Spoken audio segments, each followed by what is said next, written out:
अस्सलाम वालेकुम नाज़रीन, मैं सारा टीवी N7 न्यूज़ में आप सभी का इस्तकबाल करती हूँ। आइए देखते हैं आज की सुर्खियाँ। लेबनान के बेरून के पोर्ट पर अमोनियम नाइट्रेट के कभी ना भूल सकने वाले बहुत ही ख़तरनाक भयानक ब्लास्ट विस्फोट जिसने 130 लोगों की जान ले ली थी, हज़ारों ज़ख्मी पूरे लेबनान को तबाही के कगार पर खड़ा कर दिया। गैर जिम्मेदाराना तरीके से बिना सेफ्टी मेजर्स के स्टॉक करके रखा गया गोडाउन में अमोनियम नाइट्रेट बना धमाके की वजह और लेबनान की तबाही और बर्बादी की वजह। आज यही अमोनियम नाइट्रेट केमिकल जो मौत को दावत दे सकता है हिंदुस्तान में भी और तबाह कर सकता है हिंदुस्तान को भी। इस खतरे की घंटी तब बजी जब पता चला कि चेन्नई शहर से 20 किलोमीटर दूर सिटी पोर्ट में ठीक उसी तरह का अमोनियम नाइट्रेट केमिकल जो स्टोर करके रखा हुआ है एक कंटेनर फ्राइट स्टेशन पर 740 टन का माल जमा रखा हुआ है। खबर के मुताबिक पता चला कि किसी प्राइवेट कंपनी ने 2015 में इसका इंपोर्ट कराया था और 2015 में बॉर्डर टैक्स न देने और बिना लाइसेंस के इस माल के होने की वजह से 1962 एक्ट की तरह की वजह से और उस वक्त कुछ कानूनी रूल्स रेगुलेशन ऐसे थे जिसकी वजह से इसको वापस नहीं भेजा गया और ज़ब्त करके चेन्नई में इसी फ्राइट स्टेशन पर रख लिया गया था स्टॉक करके। 5 साल से ये वहीं पर पड़ा हुआ है। बेरून में ख़तरनाक धमाके की वजह बनना अमोनियम नाइट्रेट केमिकल जो हिंदुस्तान के लोगों को भी फिक्र और डर और खौफजदा होने की वजह बन गया है। क्या लेबनान के बाद अब चेन्नई का ये स्टॉक भी हिंदुस्तान में ब्लास्ट की वजह बनेगा?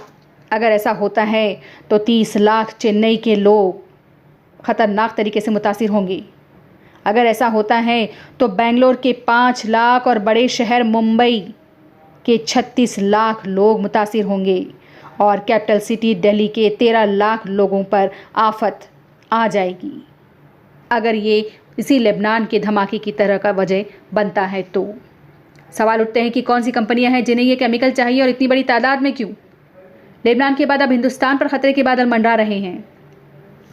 खबर के मुताबिक बताया जाता है कि चेन्नई शहर से 20 किलोमीटर दूर गोडाउन में रखा गया ये केमिकल जहां आसपास रिहायशी इलाका नहीं है। इनकम टैक्स ऑफिसर्स के इंफॉर्मेशन के मुताबिक 36 कंटेनर्स जब्त किए गए थे और हर कंटेनर में 20-20 टन अमोनियम नाइट्रेट रखा गया था और उस प्राइवेट कंपनी वाले ने बताया था कि ये फर्टिलाइज़र की किस्म वाला नाइट्रेट है, जबकि जांच में पता चला कि ये विस्फोटक ब्लास्ट करने वाली किस्म है। वही किस्म का केमिकल जो लेबनान में धमाके और तबाही की वजह बना। इस दर्दनाक हादसे को जिसको पूरी दुनिया ने देखा और अब पुलिस सोर्स बता रही है कि सेफ्टी और बड़ी ही एहतियात बरतने की हर मुमकिन कोशिश के साथ इसे डिस्पोज कर दिया जाएगा।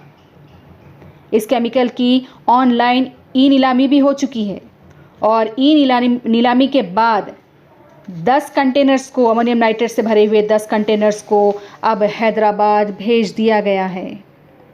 Custom department, fire engine department और बॉम्ब स्क्वाड डिपार्टमेंट की कड़ी एहतियाती निगरानी में 10 कंटेनर्स हैदराबाद पहुंच चुके हैं अमोनियम नाइट्रेट के साथ चेन्नई से। चेन्नई कस्टम डिपार्टमेंट ने हालांकि इस बात की तसल्ली दी है कि इस केमिकल के रिस्क को देखते हुए सभी सेफ्टी मेजर्स, फायर कंट्रोल और सभी तरह की एहतियात वहां के अलग अलग डिपार्टमेंट और पुलिस पूरी निगरानी और एहतियात बरतने के कदम उठा रही है और आवाम को इससे परेशान होने की ज़रूरत नहीं है। इस अमोनियम नाइट्रेट को रखने के लिए एक महफूज जगह की ज़रूरत थी और ई नीलामी के बाद हैदराबाद महफूज जगह नज़र आई और चेन्नई से इन कंटेनर्स को 10 कंटेनर्स को अमोनियम नाइट्रेट के साथ हैदराबाद भेज दिया गया। ई नीलामी के बाद हैदराबाद आया चेन्नई से ये बारूद, ये मौत का सामान। चेन्नई की मुसीबत पहुंची हैदराबाद में। हैदराबाद की आवाम फिक्र और खौफ में कहीं कोई हादसा ना पेश आए लेबनान की तरह, जैसा धमाका, जैसी तबाही वहाँ। अगर ऐसा कुछ होता है तो जिम्मेदार कौन? सरकार आवाम को ये बताए कि इस केमिकल को चेन्नई से हैदराबाद मंगवाने की वजह, इसको रखने की जगह और लोगों की जान माल का कोई ख़तरा नहीं, इस बात की जिम्मेदारी लेते हुए आवाम चाहती है कि सरकार पूरे मामले का खुलासा करते हुए आवाम को तसल्ली भरा जवाब दे।